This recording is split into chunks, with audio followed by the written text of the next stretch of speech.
Start कर दूं? Hello students, my name is Sagar Lohia और मैं आपका सीए फाउंडेशन का अकाउंट्स का टीचर हूँ। तो हम स्टार्ट करते हैं हमारी इस ब्यूटीफुल जर्नी को। पहले मैं थोड़ा सा आपको सीए के बारे में बताऊंगा एंड देन आफ्टर हम थोड़ा सा सब्जेक्ट के बारे में समझेंगे और फिर मेरा जो फेवरेट सब्जेक्ट है उसके बारे में बात करूँगा। ओके, तो स्टार्ट करते हैं हम लोग हमारी जर्नी को। सबसे पहले मैं बात करता हूँ, तो मुझे पता है आप लोगों ने सीए कोर्स ज्वाइन किया है। सीए कंप्लीट करने के लिए आप लोग कुछ इनिशिएशन कुछ सालों में, कुछ ईयर्स में आप लोग जाके चार्टर्ड अकाउंटेंट बन जाएंगे। लेकिन चार्टर्ड अकाउंटेंट जो एक कोर्स है, इसकी एक ब्यूटीफुल जर्नी है और जो 3 लेवल से स्टार्ट होती है, आप लोगों को ऑलरेडी पता होगा मेरे ख्याल से, फिर भी मैं बता देता हूँ एक बार। सबसे पहले हमारी जर्नी का स्टार्टअप होता है फाउंडेशन। ये हमारा सबसे बेस वर्क है एंड सेकेंड नंबर पे हमारा फाउंडेशन के बाद आता है इंटर एंड लास्ट होता है फाइनल। ये 3 स्टेजेस हैं आपको अपनी जर्नी को कंप्लीट करने के लिए। तो 3 स्टेजेस हैं। Number 1 CA foundation, number 2 CA inter and number 3 CA final. 3 stages हैं, 1 2 3। और मैं आप लोगों को जो सब्जेक्ट पढ़ाने वाला हूँ, जो सब्जेक्ट टॉपिक में स्टार्ट करने वाला हूँ, वो होगा मेरा फाउंडेशन के अंदर मेरा फेवरेट चैप्टर। वो होगा मेरा फेवरेट जो सब्जेक्ट है वो है अकाउंट्स। 100 मार्क्स का पेपर है ये, 100 मार्क्स का पेपर है ये और 100 मार्क्स का पेपर कवर करना है हमें। ठीक है, चलो तो थोड़ा बहुत स्टार्ट करते हैं जर्नी को और एक एक करके। ये जर्नी बहुत ब्यूटीफुल होने वाली है। अगर आप मेरे साथ कंटिन्यूसली बने रहेंगे तो इतना मजा आएगा कि अकाउंट्स देख के आपको लगेगा कि इससे बेटर इतना इजी सब्जेक्ट है। इसमें स्कोर करके आप इजीली फाउंडेशन क्रैक कर सकते हैं। ये आपका बेस बनेगा ये सब्जेक्ट। किसी भी सब्जेक्ट को क्रैक करने, किसी भी लेवल पे अगर आपको सीए कोर्स कंप्लीट करना है ना, सबसे बेसिक जो सबसे इंपॉर्टेंट सब्जेक्ट है वो है अकाउंट्स। अगर आप इस पे कमांड रखते हैं तो आप ये समझ जाइए कि आपका बहुत सारा वर्क जो है वो ईजी हो गया। इसको क्रैक करना बहुत इजी हो जाएगा आपके लिए। तो मैं स्टार्ट करने जा रहा हूँ अपनी सीए फाउंडेशन की इस जर्नी को, जो मेरे सब्जेक्ट के साथ स्टार्ट होगी। पेपर 1 अकाउंट्स का, ये टोटल 100 मार्क्स का पेपर होगा आपका। सीए इंस्टीट्यूट की तरफ से आईसीआई का जो एक कोर्स दिया हुआ है उसके अंदर सीए फाउंडेशन के अंदर पेपर 1 अकाउंट्स और 100 मार्क्स का है। तो अब हम इसको स्टार्ट करते हैं एक एक करके। पहले मैं सब्जेक्ट पहले अकाउंट्स का मीनिंग वगैरह हम देखेंगे, ये समझेंगे अकाउंट्स क्यों यूज करी जाती है, उसके बाद जाके हम इसके बारे में डिटेल में समझेंगे। ओके, तो स्टार्ट करते हैं जर्नी को हमारी।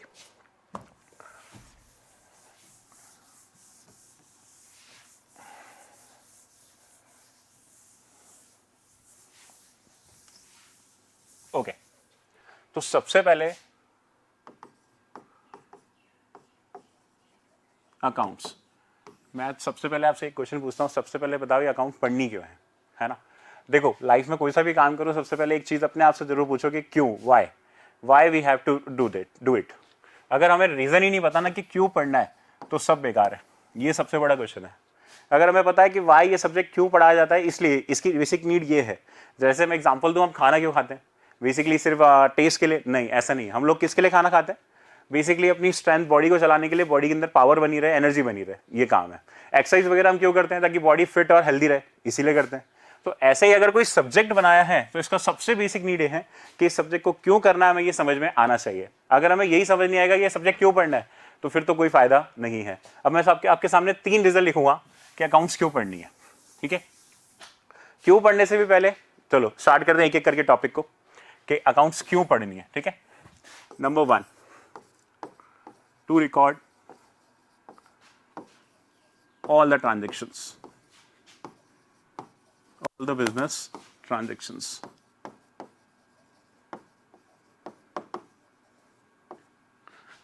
Number 2,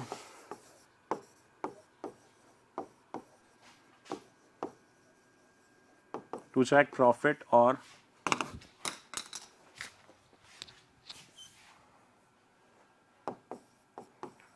loss, to check growth or decline of business. देखो, आप लोग, मैं भी जानता हूँ कि क्लास 11 में आप लोग कॉमर्स पढ़ के आए हैं। कॉमर्स में क्या क्या सब्जेक्ट आते हैं आपको सब कुछ पता है। लेकिन अब थोड़ा सा आगे की बात करते हैं। हमारे जो मेन रीजन है वो आपके सामने एक एक करके इलैबोरेट करूंगा, 1 2 3 एक एक करके इलैबोरेट करेंगे। लेकिन उससे पहले कुछ मेन बात, अकाउंट्स के अंदर बेसिक वर्क होता क्या है? तो अकाउंट के अंदर जो सबसे बेसिक वर्क है वो यही है कि आपको है ना सारे ट्रांजेक्शन्स को रिकॉर्ड करना है। अब ये ट्रांजेक्शन का मीनिंग क्या है मैं थोड़ी देर बाद एक्सप्लेन कर दूंगा कि ट्रांजेक्शन एक्चुअली होता क्या है। ट्रांजेक्शन के साथ एक और बड़ा इवेंट कनेक्टेड होगा, वो भी क्या होता है वो भी मैं एक्सप्लेन करूंगा आपको, पर वो थोड़ा लेट। अभी पहले हम चीज़ों को समझना स्टार्ट करते हैं। देखो अकाउंट्स जो हमारे काम आती है वो आती है हमारे बिजनेस के अंदर। बिजनेस में ही अकाउंट्स का सबसे मेन रूल है, और हम जो जिस टर्म में पढ़ने वाले हैं वो भी बिजनेस की टर्म में ही। अगर किसी और टर्म में मुझे नहीं पढ़ना, जैसे मान लो मुझे रिलायंस की कंपनी के लिए अकाउंट्स करने के लिए बोला गया, तो मैं सिर्फ कंपनी के बारे में बात करूंगा। मुकेश अंबानी क्या कर रहा है इससे मुझे कोई मतलब नहीं, उसके पर्सनल खर्चे क्या है इससे कोई मतलब नहीं है, ठीक है। तो आगे बढ़ते हैं, अकाउंट्स को स्टार्ट करते हैं हमारी जर्नी को। सबसे पहले अकाउंट्स क्यों पढ़नी है, तो देखो बिजनेस के अंदर ट्रांजेक्शन्स जो होते हैं वो बहुत सारे होते हैं, बहुत सारे ट्रांजेक्शन्स होते हैं। अब इन सब ट्रांजेक्शन्स को मेमोराइज करना, माइंड में सेव करना किसी भी पर्सन के लिए पॉसिबल नहीं है। लेट्स से मेरे पास एक पर्सन आया, उससे बोला कि सर मुझे ये आप, लेट्स से मैंने एक मेडिसिन की शॉप खोली, एक केमिस्ट बन गया मैं, मेडिसिन की शॉप खोली मैंने, और एक पर्सन आया मेरे पास बोलता है सर ये मेडिसिन ले दो, मैंने कहा दे दी। दूसरे दिन फिर एक और कस्टमर आया, सेम डे, थोड़ी देर बाद ही एक कस्टमर आया, उसने मुझसे मेडिसिन मांगी, मैंने वो भी दे दी। एक और आया, मैंने वो भी दे दी। पर ऐसे कर करके मेरे पास लाए दिन भर में 50 कस्टमर्स आ गए। अब 50 कस्टमर्स को क्या मैंने मटेरियल सेल किया, क्या उनके साथ क्या मनी रिसीव हुई, और कितने लोगों मैंने क्रेडिट पे गुड्स दे दिया। मतलब क्रेडिट पे गुड्स देने का मतलब मैंने उधारी में ही उनको सामान दे दिया, मतलब दवाई दे दी। अब तो इन सब चीजों को रिकॉर्ड करना माइंड में एक्चुअली पॉसिबल नहीं है, किसी के लिए भी, किसी भी इंसान के लिए इन चीजों को माइंड में सेव करना पॉसिबल नहीं है। तो अकाउंट्स हमारी इस काम में हेल्प करता है। सबसे पहले वो हेल्प करता है कि आप क्या करो, टू रिकॉर्ड। सबसे पहले किसको रिकॉर्ड कर लो आप, बिजनेस ट्रांजेक्शन्स को। हालांकि बिजनेस ट्रांजेक्शन क्या होता है थोड़ी देर बाद मैं एलाबोरेट कर दूंगा इनको भी।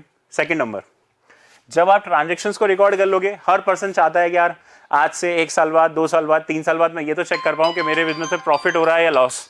अगर यही पता नहीं चलेगा तो कैसे काम चलेगा, ये जानना मेरे लिए बहुत जरूरी है, ठीक है। तो सबसे मेन चीज है आपकी तरह बिजनेस ट्रांजेक्शन्स को रिकॉर्ड करना। और जब आप सारे ट्रांजेक्शन्स को रिकॉर्ड कर लोगे ना, तब जाके आपको पता चलेगा कि एक फिक्स टाइम पीरियड के बाद, 6 मंथ, 1 ईयर 2 ईयर आप चेक कर सकते हैं। नॉर्मली फ्रीक्वेंटली हम 12 मंथ के अंदर अंदर इनको चेक कर लेते हैं, और वो हमारे 12 मंथ भी 1 अप्रैल से लेकर 31 मार्च के बीच में ही होता है, ठीक है। तो चेक करना होता है क्या, प्रॉफिट ऑब्लिक लॉस, ये 2 चीजें चेक करनी है मुझे। ये भी बड़ा इंपॉर्टेंट टर्म है, चेक प्रॉफिट और लॉस। देखो, और इसके अलावा एक चीज और बिजनेस चेक करना चाहेगा हमेशा, एक ओनर जिसने भी बिजनेस अपना स्टार्ट किया है ना, वो एक चीज और चेक करना चाहेगा, और वो चीज होगी ग्रोथ चेक करना है या फिर डिक्लाइन चेक करना है। अब डिक्लाइन का मतलब बिजनेस नीचे जा रहा है क्या मैं उसको बंद कर दूं या मैं उसको और कंटिन्यू करता रहूं। ग्रोथ का मतलब आप समझ ही रहे होंगे कि बिजनेस को ऊपर लेके जाना, सिंपल सी बात है।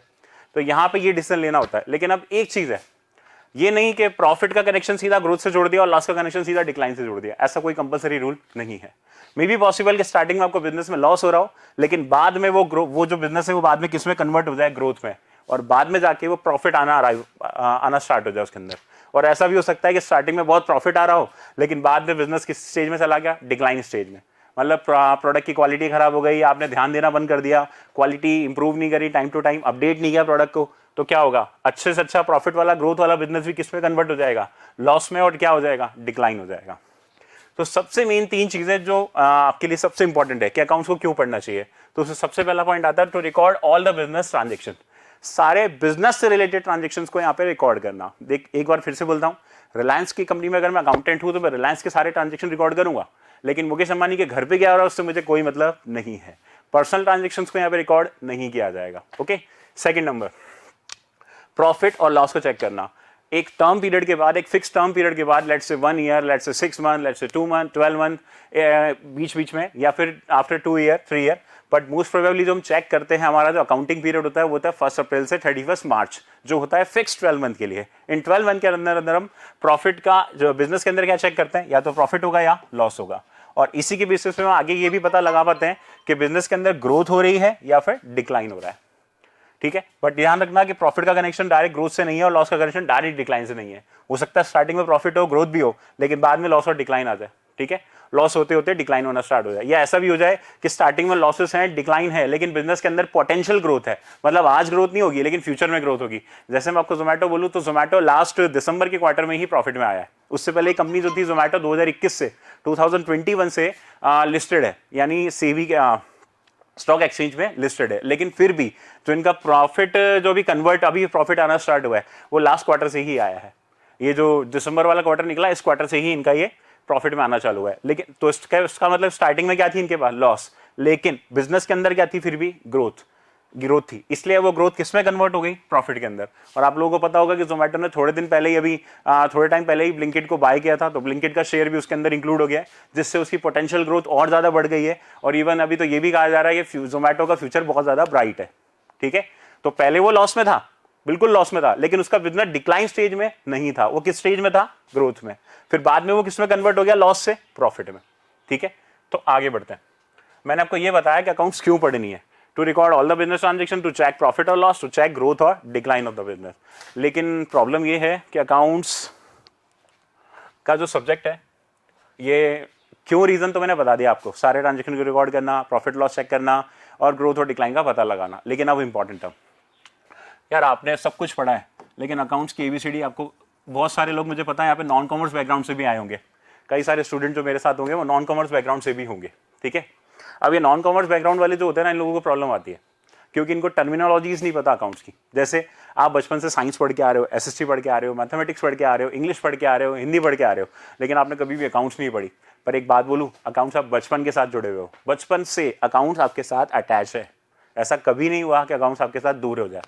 अब मैं आपको सिंपल सा एग्जांपल देता हूँ, बचपन में भी हम किसी मम्मी से पापा से 1-2 रुपए कॉइन कलेक्ट करके हम जाते थे किराना शॉप पे कि ये टॉफी चाहिए, तो वो टॉफी हमें अच्छे से पता है हम टॉफी कब मिलेगी, टॉफी तभी मिलेगी जब आप उस टॉफी को डिमांड करोगे और साथ साथ वो टॉफी लेने के बाद उसको वो मनी, उसकी प्राइस पे कर दोगे। अगर आप पे नहीं करोगे तो वो आपको टॉफी या चॉकलेट जो भी आपने डिमांड करी है वो आपको नहीं देगा। इवन किराना आइटम भी आप ऐसे ही लेने जाते हो, चाहे आटा, तेल, शक्कर, कुछ भी लाना। ठीक है, अब बात करते हैं, तो अकाउंट्स के अंदर भी वही सिस्टम है। तो अकाउंट्स की सबसे पहले हमें पता है क्या समझना पड़ेगा, इसकी टर्मिनोलॉजीज। यानी मैं सीधा से बात करूं तो बचपन में एबीसीडी सीखते थे, एबीसीडी ऑफ अकाउंट, यही सिखानी है आपको। सबसे पहले अकाउंट्स की एबीसीडी सीखना जरूरी है। अकाउंट्स तो आपको तब आएगी जब आपको अकाउंट्स की एबीसीडी आएगी। अभी अकाउंट्स की एबीसीडी का मतलब क्या है, मतलब ये है कि अगर जो सिंपल लैंग्वेज में बोलूं तो जो किसी भी बिजनेस को करने के लिए अकाउंट्स की एबीसीडी सीखना बहुत इंपॉर्टेंट है। अब इसके कुछ वर्ड्स हैं, मैं आपको स्टार्ट करूंगा एक एक करके हमारी जर्नी। ओके, एबीसीडी सिखाने से पहले मैं आपको एक छोटी सी बात और बता देना चाहता हूँ, फिर स्टार्ट करेंगे।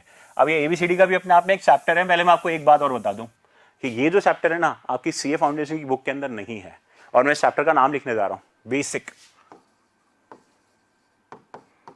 अकाउंटिंग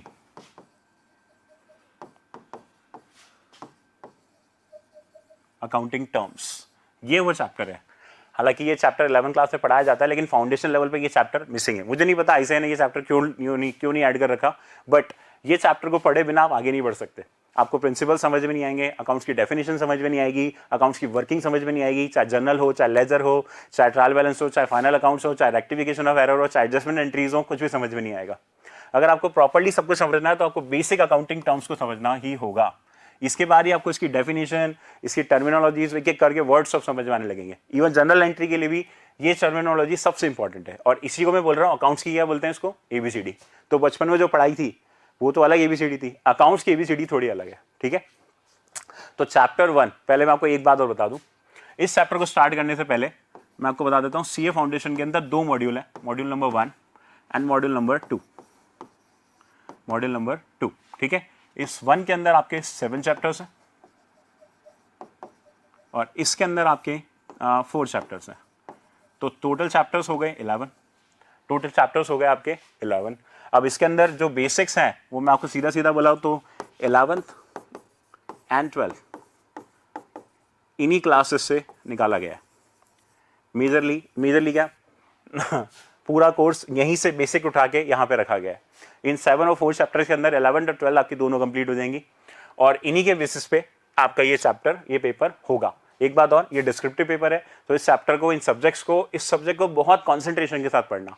मैं कहता हूँ आपको सबसे ईजी सब्जेक्ट यही है।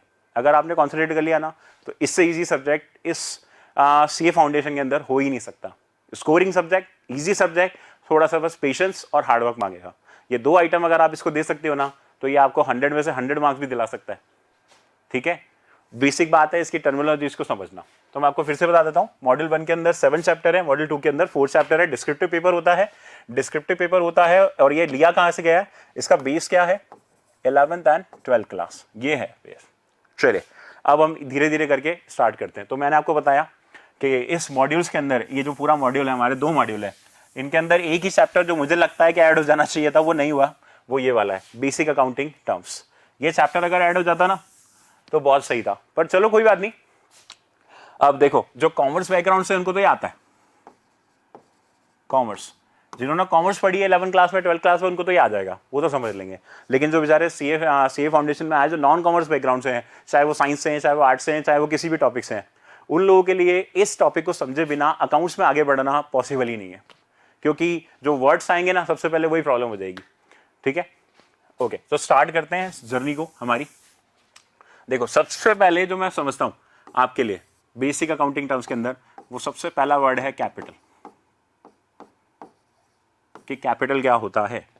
अगर आपको कैपिटल नहीं समझ में आएगी तो बाकी कुछ नहीं आएगा। सबसे पहला वर्ड कैपिटल है, गुड्स हैं, ऐसी थोड़ी बहुत चीजें मैं आज बोलूंगा। इन्हीं में हमारी क्लास बेसिक अकाउंटिंग टर्म्स की क्लास रहेगी मेरी 1 से 2 दिन के लिए, और ये क्लास हमारी सबसे इंपॉर्टेंट क्लास होगी। जिसने ये क्लास प्रॉपर्ली देख ली उसी बच्चे को प्रॉपर्ली सारे डाउट्स क्लियर होते रहेंगे, टाइम टू टाइम अपडेट रहेगा हर चीज से।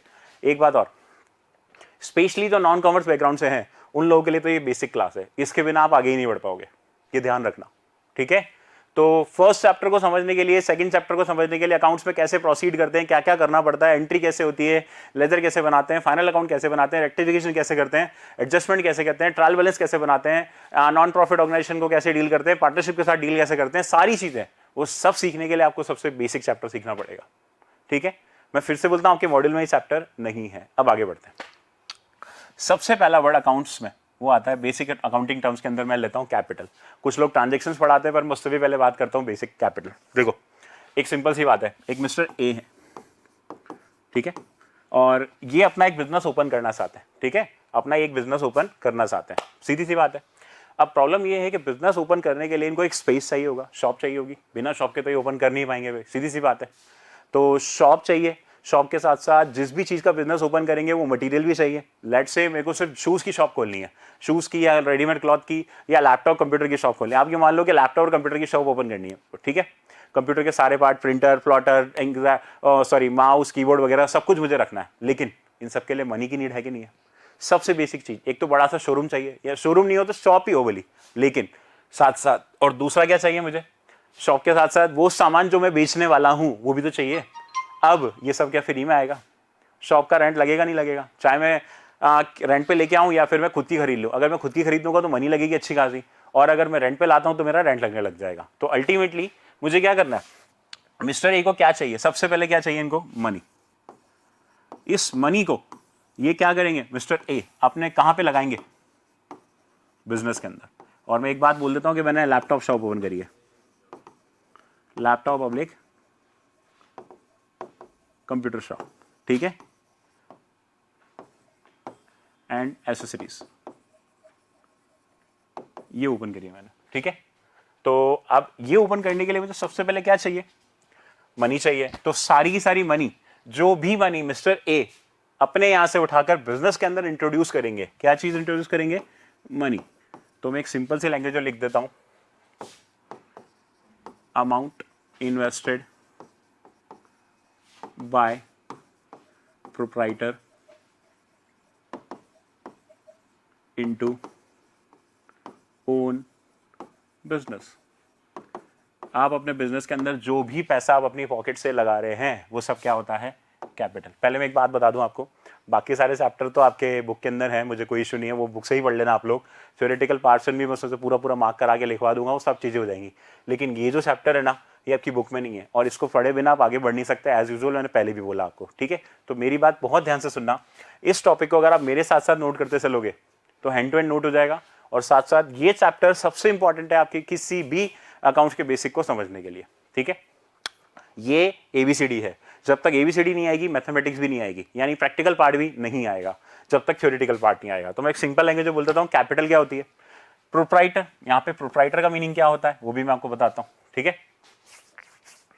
प्रोप्राइटर का मतलब होता है ओनर, मैं आपको ऊपर से समझा देता हूँ। प्रोप्राइटर का मतलब होता है ओनर,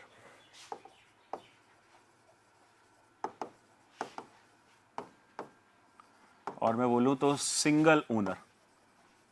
और इसका एक वर्ड आप लगा सकते हैं यहाँ पे एक वर्ड लगा सकते हैं आप, सोल प्रोप्राइटर। सोल मतलब वन, प्रोप्राइटर मतलब owner. One owner.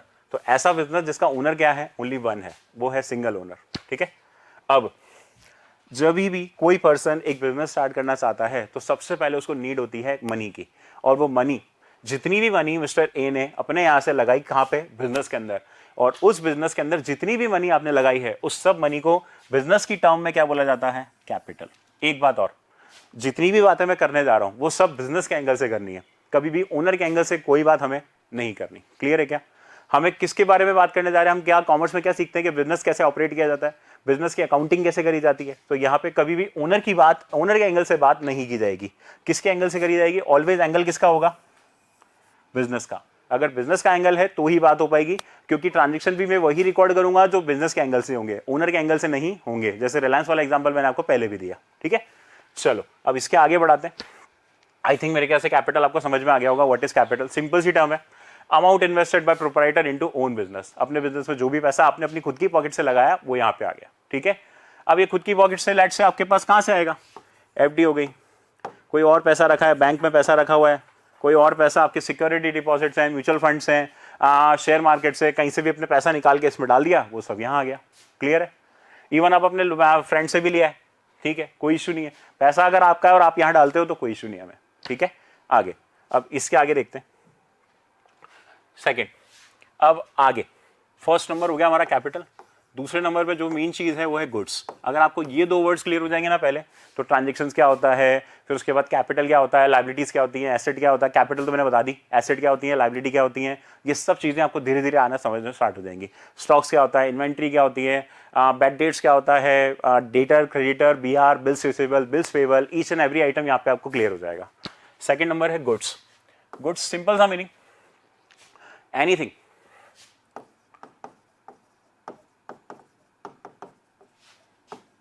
which is purchased oblique manufactured with the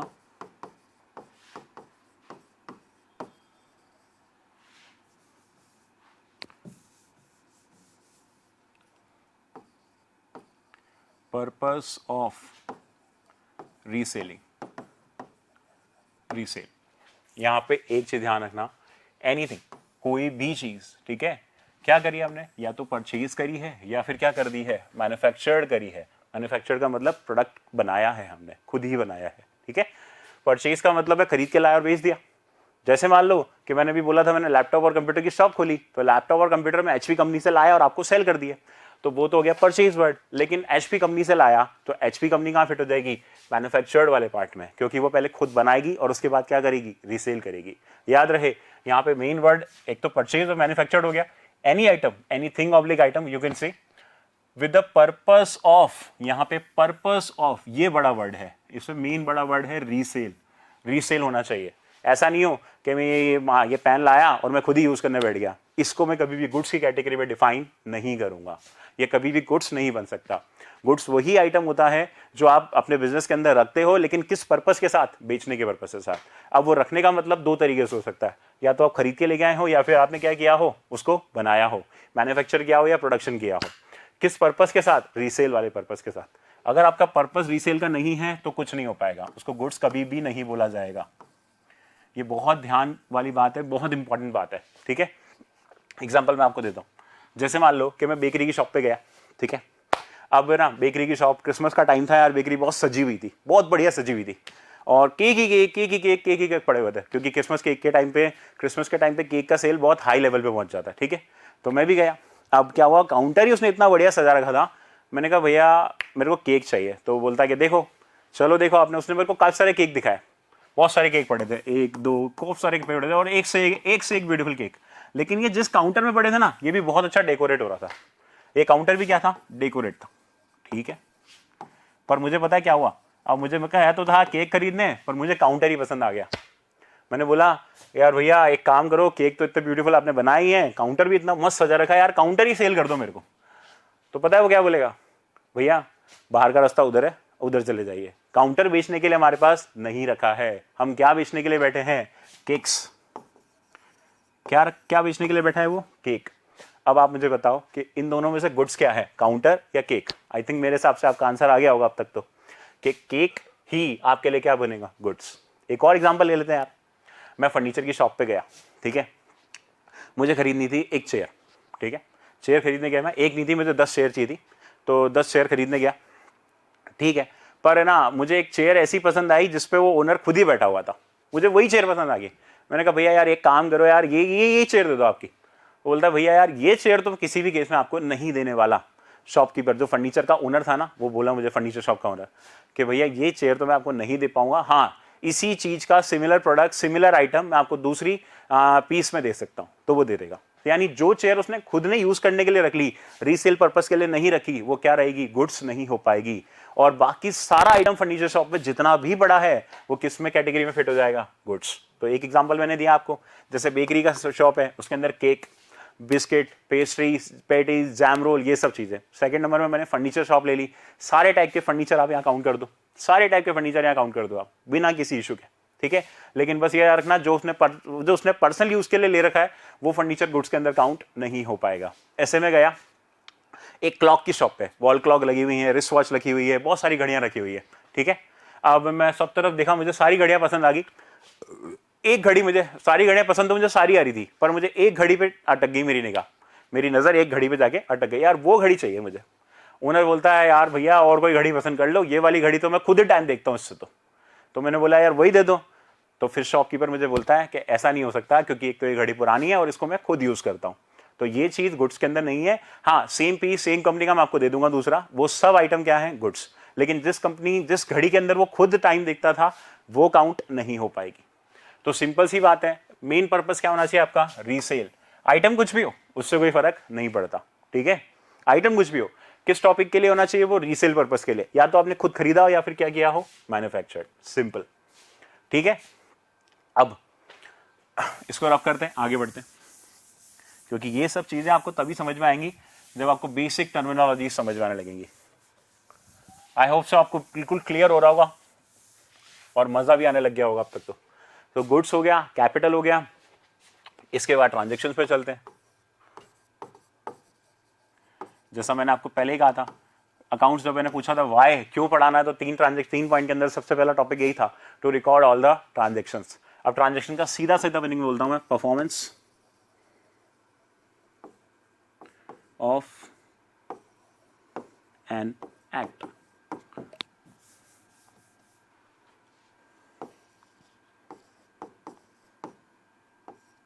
performance of an act, ये इसकी स्टोरी है, ओके।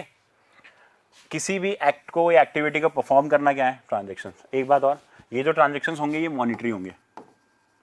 अकाउंट्स के अंदर आप बिना मॉनिटरी टर्म वाली बात नहीं करोगे। अगर कोई ट्रांजेक्शन, कोई आइटम, कोई चीज ऐसी है जिसके अंदर वैल्यू एड नहीं है, अमाउंट नहीं बता सकते आप, मनी नहीं बता सकते आप, तो उसके अंदर अकाउंट्स की बात नहीं हो पाएगी, उसकी अकाउंटिंग नहीं हो सकती। अकाउंट का सीधा सीधा डायरेक्ट कनेक्शन बनता है मनी से। अगर मनी है तो अकाउंट से, और मनी नहीं है तो मनी उस ट्रांजेक्शन में इन्वॉल्व नहीं है तो कुछ नहीं हो सकता, ठीक है, उसको रिकॉर्ड नहीं कर सकते। ऑफ एन एक्ट, एक और वर्ड होता है इसके साथ, इवेंट्स। इवेंट्स का मतलब है result of a transaction, of a transactions.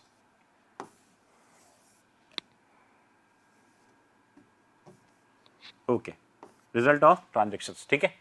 जो भी आप ट्रांजेक्शन करोगे, अब उसके अंदर इवेंट, अब मैं आपको पहले बताता हूं, ये एक्ट है, ठीक है, और ये उसका रिजल्ट है। अब रिजल्ट के केस में हमारे पास दो ही ऑप्शन है, मैं आपको थोड़ी देर बाद डिस्कस करता हूं, पहले ट्रांजेक्शन पे आते हैं।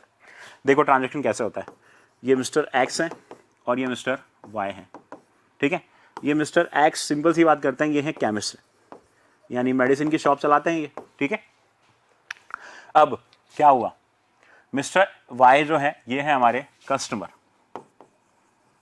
पहले मैं एक एक बात क्लियर करता हूं, ये मिस्टर एक्स जो केमिस्ट शॉप चलाते हैं, केमिस्ट शॉप इनके पास है, ठीक है, शॉप ओनर है ये, और ये मिस्टर वाई क्या है, कस्टमर, इनको लेनी है मेडिसिन।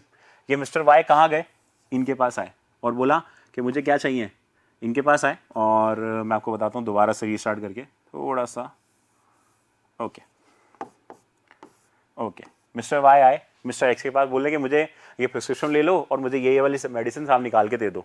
तो मिस्टर एक्स ने क्या करा, इसको मिस्टर वाई को क्या दे दी, मेडिसिन, सिंपल, मेडिसिन दे दी। यही होता है, हम शॉप पे जाते हैं, किसी भी शॉप पे दवाई खरीदने के लिए, तो दवाई वाला जो भी केमिस्ट होता है मुझसे बोलता है कि भैया आपका प्रिस्क्रिप्शन दे दो, प्रिस्क्रिप्शन में देख के मैं आपकी दवाई आपको दे दूंगा, वही करता है। तो मिस्टर वाई ने प्रिस्क्रिप्शन दिया, मेडिसिन किसने दे दी, मिस्टर एक्स ने मिस्टर वाई को, मेडिसिन चली गई। अब मिस्टर वाई, आप लोगों को पता है अब क्या आंसर आना है, मिस्टर वाई मिस्टर एक्स को क्या देंगे ये बताओ मेरे को। तो मिस्टर वाई मिस्टर एक्स को क्या देंगे, क्या दे देंगे आप बता दो, मनी, ठीक है, मनी दे देंगे, हो गया काम कंप्लीट। मिस्टर वाई को क्या मिल गई, मेडिसिन, और मिस्टर एक्स को क्या मिल गया, मनी। यही तो है ट्रांजैक्शंस, एक्ट ही तो परफॉर्म हुआ है। अभी देखो एक्ट क्या परफॉर्म हुआ, मेडिसिन खरीदने का एक्ट था, मेडिसिन को बाय करने का एक्ट था, परचेज करने का एक्ट था। किसने परफॉर्म किया, एक्स और वाई ने। वाई ने तो बाय करा, एक्स ने सेल कर दिया, क्लियर। एक्स ने वाई को क्या दे दी, मेडिसिन, और वाई ने इसको क्या दे दिया, मनी। तो आपने देखा टू वे, दो एस्पेक्ट थे, टू वे था ये, पहले मेडिसिन गई और मनी आई, मेडिसिन गई और मनी आई, ठीक है। इसी को बोलेंगे हम परफॉर्मेंस ऑफ एन एक्ट। ये हो गया हमारा ट्रांजैक्शन। अब ये ट्रांजैक्शन अगेन दो टाइप के होते हैं। इवेंट क्या होता है 2 मिनट बाद लूंगा मैं, ठीक है। इसके आगे बढ़ते हैं, ट्रांजैक्शंस के टाइप्स ऑफ ट्रांजैक्शंस। अच्छा, ये ट्रांजैक्शन जो मैंने लिखा है ये बैंकिंग वाली स्टाइल में लिखा हुआ है, तो आप भी ऐसा चला सकते हैं, लेकिन सिर्फ अपने नोट्स के लिए। अगर आपके इंस्टीट्यूट में पूछा जाए तो प्लीज प्रॉपरली लिख के आना, स्पेलिंग के साथ, TRA transactions. I hope so you have get it. Transactions, okay? ये वर्ड पूरा प्रॉपर लिख दिया मैंने, आगे शॉर्टकट में चला रहा हूँ, ठीक है। अब ट्रांजैक्शंस के टाइप 2 होते हैं, number 1 cash transaction and number 2 credit transactions. एक एक करके समझते हैं और फिर आगे बढ़ते हैं। कैश ट्रांजैक्शन का एग्जांपल तो अभी थोड़ी देर पहले जो मैंने दिया आप वो पूरा का पूरा कॉपी कर सकते हैं, सेम टू सेम रहेगा। लेट्स से फिर वही, ये एक्स और ये वाई, एक्स ने वाई को क्या करा, शॉप पे क्या बेचा, मेडिसिन, ठीक है, ठीक है, और वाई ने इनको क्या दे दिया, मनी, सिंपल। तो ट्रांजैक्शन का सिंपल मीनिंग होता है लेना और देना, आपको पता ही है। वाई ने क्या लिया, मेडिसिन, वाई ने क्या दिया, मनी। एक्स ने क्या दिया, मेडिसिन, वाई एक्स ने क्या लिया, मनी। एक हाथ लिया और एक हाथ दिया। देखो हैंड टू हैंड मनी आ गई ना, आपने मेडिसिन दी और वाई ने आपको क्या दे दिया, मनी। लेट्स से आप मिस्टर एक्स हो, ये आप हो, ठीक है। एक्स ने क्या दी, मेडिसिन, वाई ने क्या दे दिया, money. Hand to hand clear. इस टॉपिक को बोलते हैं हम कैश ट्रांजैक्शन, सिंपल, क्योंकि इसके अंदर मनी हैंड टू हैंड हमारे पास रिसीव हो चुकी है, हमने मेडिसिन दी और मनी आ गई। एक और ट्रांजैक्शन होता है क्रेडिट। क्रेडिट का मतलब सिंपल हिंदी में बोलूं तो उधार, उधार का काम करना, ठीक है। अब उधार के काम की अगर मैं बात करूं यहाँ पे, तो यहाँ पे भी वही होगा। लेट्स से मिस्टर ए है और मिस्टर बी है, ठीक है, ठीक है, और ये है furniture shop, furniture shop owner है, ठीक है। और मिस्टर बी आए, मिस्टर बी बोलते हैं कि मुझे ना 100 चेयर चाहिए यूनिवर्सिटी के लिए, पूरी की पूरी यूनिवर्सिटी में मुझे 100 चेयर भेजनी है, बढ़िया वाली, क्लासिक वाली, मस्त वाली, कंफर्ट वाली, ठीक है। तो मिस्टर बी कहाँ आए, मिस्टर ए के पास, बोला कि 100 चेयर दिखा दो। तो एक एक करके चेयर दिखाने लगा, अल्टीमेटली चेयर पसंद आ गई, सिलेक्शन भी हो गया। तो मिस्टर ए क्या करेंगे, मिस्टर ए इनको क्या दे देंगे, क्या दे देंगे इनको, चेयर्स दे देंगे, और मिस्टर बी इनको क्या पे कर देंगे, मनी। सही बात है, ये तो था ऊपर वाला ट्रांजैक्शन, लेकिन अभी रुको, यहां मनी नहीं आएगी, क्योंकि ट्रांजैक्शन इस बार कौन सा कर रहे हैं, क्रेडिट वाला, ठीक है। तो मिस्टर बी ने पता क्या करा, मनी तो नहीं दी, लेकिन प्रॉमिस कर दिया, प्रॉमिस टू पे मनी आफ्टर 1 मंथ। 1 महीने बाद मिस्टर बी मिस्टर ए को पूरा पेमेंट दे देंगे। ये एक स्टोरी है इसकी, ठीक है। अब आगे बढ़ते हैं। तो कैश ट्रांजैक्शन का क्या हुआ, एक्स ने वाई को मेडिसिन दी, वाई ने उसको मनी दे दी, बात वहीं क्लियर हो गई, उसके आगे की कोई बात नहीं हो पाई। लेकिन इधर ऐसा नहीं हुआ। इधर क्या हुआ, मिस्टर ए ने इसको 100 शेयर्स दे दी बी को, लेकिन बी ने भी पेमेंट नहीं किया है। पेमेंट करने के अगेंस्ट में वो क्या बोल के गया, प्रॉमिस टू पे मनी आफ्टर 1 मंथ, यानी कब पैसे देगा वो, 1 महीने बाद। अभी भी देखो 2 पार्टी इन्वॉल्व है, 2 वे दिख रहा होगा, एक ने प्रॉमिस दिया, एक ने शेयर दिया। अब बोलोगे प्रॉमिस से कैसे काम चलता है, वो चलेगा, मैं बताऊंगा बाद में धीरे धीरे, ठीक है। बट इसके अंदर मनी इन्वॉल्व अभी तो नहीं है, क्लियर है ना। मनी तो इन्वॉल्व अभी भी नहीं है, ठीक है, बट उसके अंदर hand to hand money involve थी, इसलिए उसको क्या बोला गया हमने, कैश ट्रांजेक्शन। और जहां पे मनी इन्वॉल्व नहीं है उसको क्या बोलेंगे हम, क्रेडिट ट्रांजेक्शन। क्रेडिट मतलब उधार, ठीक है। ये हो गया आपका ट्रांजेक्शन का टाइप, ये इंपॉर्टेंट बात थी, क्लियर। तो ठीक है, स्टॉप कर दो।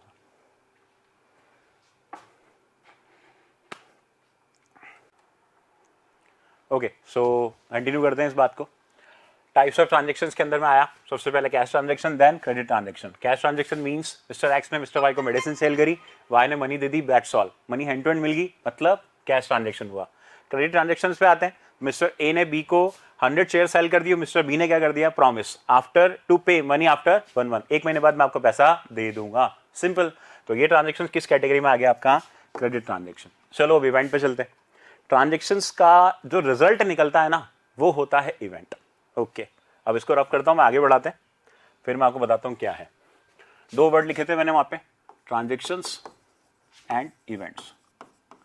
अब ट्रांजेक्शन्स तो समझ लिया हमने, एक्ट को परफॉर्म करना। ट्रांजेक्शन के एग्जांपल अगर मैं बोलूं तो जैसे एक्सपेंसेस पेड, मैं बोलूं गुड्स परचेज, पब्लिक सेल, ये आ जाएगा। प्लीज इसको नोट कर लेना हैंड टू हैंड, ठीक है। Expenses incurred,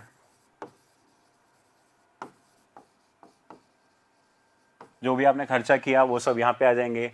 incomes, other incomes, receive. अब मैं इसका सिंपल सा एग्जांपल अगर आपको नॉर्मल वे में बोलना चाहूँ तो गुड्स मैंने जितनी बार भी परचेज और सेल किया सब यहाँ पे आ जाएगा। सैलरी पे करी, रेंट पे करा, लाइट बिल पे करा, टैक्सेस पे करे, और भी कोई खर्चा हो गया, प्रिंटिंग का खर्चा पे किया, स्टेशनरी पे करी, वो सब कहाँ काउंट हो जाएगा, इसके अंदर एक्सपेंसेस इंकर्ड के अंदर। अदर इनकम्स रिसीव, लाइक मैंने कोई बिल्डिंग परचेज कर ली, फिर उसको रेंट पे चढ़ा दिया, तो रेंट पे चढ़ाने से क्या होगा, हर महीने मुझे एक रेंटल इनकम पर मंथ मुझे रिसीव होती रहेगी, तो वो क्या हो जाएगी, अदर इनकम्स। इसके अलावा मैंने किसी कंपनी के शेयर्स खरीद लिए तो उनका डिविडेंड वगैरह आएगा, किसी कंपनी के डिबेंचर्स या बॉन्ड्स खरीद लिए तो उनका क्या मिलने लग जाएगा, मुझे इंटरेस्ट मिल जाएगा, सिंपल। तो अदर इनकम्स वगैरह भी इसमें आ सकती हैं। ये तो था ट्रांजेक्शन्स एंड इवेंट। अभी तक मैंने कुछ भी रफ नहीं किया, आपके लिए सब रखा हुआ है, आप चाहें तो ये सारी चीज़ें नोट कर सकते हैं। आप प्ले पॉज करके कैसे भी रिकॉर्ड कर लेना, आपके ऊपर है वो, ठीक है। मैं आगे बढ़ता हूँ। और ट्रांजेक्शन एंड इवेंट, ट्रांजेक्शन के एग्जाम्पल मैंने आपको दिए, अब इसमें एटसेट्रा वगैरह लगा देना आप, और भी ट्रांजेक्शन के इवेंट आंसर हो सकते हैं। अब चलते हैं हम इवेंट्स के अंदर। इवेंट्स क्या है, events is a result of a transaction, simple.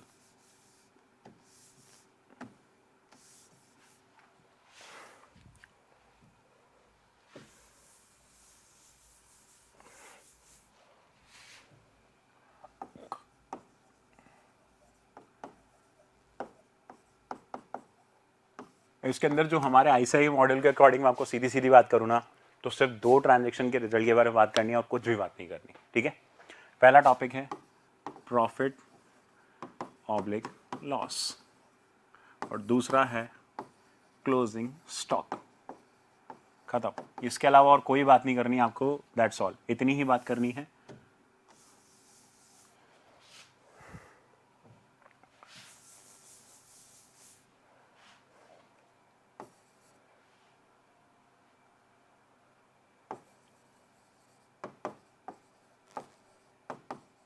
देखो, अब मैं पहला एग्जांपल देता हूं, ट्रांजैक्शन का रिजल्ट कैसे निकला, ठीक है, और इसी को क्या बोलते हैं हम, इवेंट्स, ठीक है।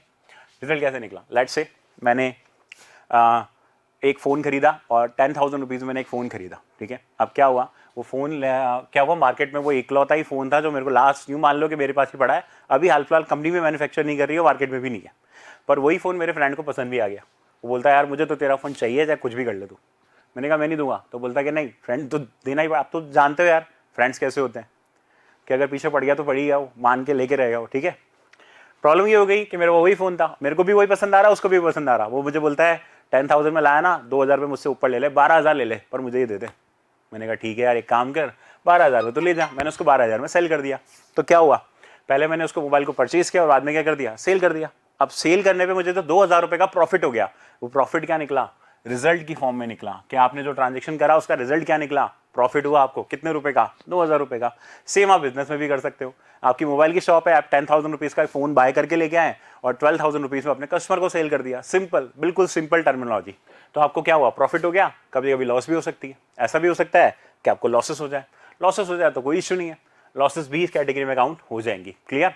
चलो ये सिंपल, ये रिजल्ट निकला कि ट्रांजेक्शन से हमने क्या करा, 2,000 रुपीज़ का प्रॉफिट अर्न किया, है ना। अब नेक्स्ट एग्जांपल, क्लोजिंग स्टॉक। अब लेट्स सपोज मोबाइल की शॉप में मेरे पास टोटल स्टार्टिंग में, ईयर के स्टार्टिंग में टोटल मेरे पास 50 फोन्स पड़े हुए, 50 मोबाइल है, ठीक है। और साल भर में मैंने एटलीस्ट 1000 मोबाइल और परचेज कर लिए, ठीक है, परचेज कर लिए, ठीक है ना। मेरे पास टोटल कितने मोबाइल फ़ोन हो गए, 1050।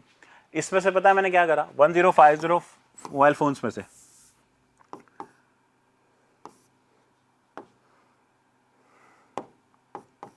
1050 मोबाइल फ़ोन्स में से मैंने क्या कर दिया, सेल कर दिया। कितने सेल कर दिए, 900। तो कितने बच गए मेरे पास, 150 बच गए ना। इसको बोलेंगे हम क्लोजिंग स्टॉक। देखो ये भी एक रिजल्ट निकला कि आपने साल भर जो एक्टिविटीज करी उसके अंदर आपने 50 मोबाइल फोन्स आपके पास ऑलरेडी थे, ये आप इसको बोल दो ओपनिंग या फिर मैं बोलूँ स्टार्टिंग की वैल्यू, ठीक है, ओपनिंग मोबाइल फोन्स। फिर आपने साल भर में कितने number of mobile phone purchase किए, 1000, उसमें से कितने सेल कर दिए, 900, कितने बच गए, 150। क्या आपने इसके लिए भी कोई परफॉर्मेंस करा, कोई एक्ट किया, नहीं। क्या आप ये चाहते थे कि 150 मोबाइल फोन आपके बच जाए, नहीं। आप तो ये चाहते थे कि 150 तो छोड़ो, एक भी ना बचे, यही चाहते थे ना। इवन आप तो ये चाहते थे कि और परचेज करने पड़े और वो भी सेल हो जाए, आप तो यही चाहते थे। पर यहाँ कितने फोन बच गए, 150। इसी को क्या बोलेंगे हम, क्लोजिंग स्टॉक, ठीक है। और एक चीज और, आपने इस काम को करने के लिए कोई भी एक्ट परफॉर्म नहीं किया। आप नहीं चाहते कि 150 क्लोजिंग स्टॉक बच जाए, आपने ऐसी कोई एक्टिविटी नहीं करी जिससे ये 150 मोबाइल फोन आपके बच जाए, लेकिन फिर भी बच गए ना। आपकी तरफ से कोई परफॉर्मेंस नहीं किया गया। तो ये भी क्या निकला कि आपके साल भर का जो ट्रांजेक्शन आपने किए उसका रिजल्ट क्या निकला, एंड में आपके 150 मोबाइल स्टॉक बच गया। और ये 150 मोबाइल स्टॉक कहाँ आ जाएगा, रिजल्ट ऑफ अ ट्रांजेक्शन के अंदर, इसके अंदर ही आता है और कुछ नहीं है। क्लियर? तो रिजल्ट के अंदर दो इवेंट, रिजल्ट को ही इवेंट बोला जाता है। इवेंट मतलब ट्रांजेक्शन का रिजल्ट, दो टाइप के, प्रॉफिट या लॉस या फिर क्लोजिंग स्टॉक, दैट सिंपल। अब एक आईसीआई का एक फेवरेट टॉपिक था इसके अंदर, एक टाइम में उन्होंने पूछ लिया था, ठीक है, वो मैं बता देता हूँ उस टॉपिक का क्या आंसर निकलेगा। एक स्पेशल क्वेश्चन है, वो प्लीज ध्यान से देख लेना। टॉपिक था परचेज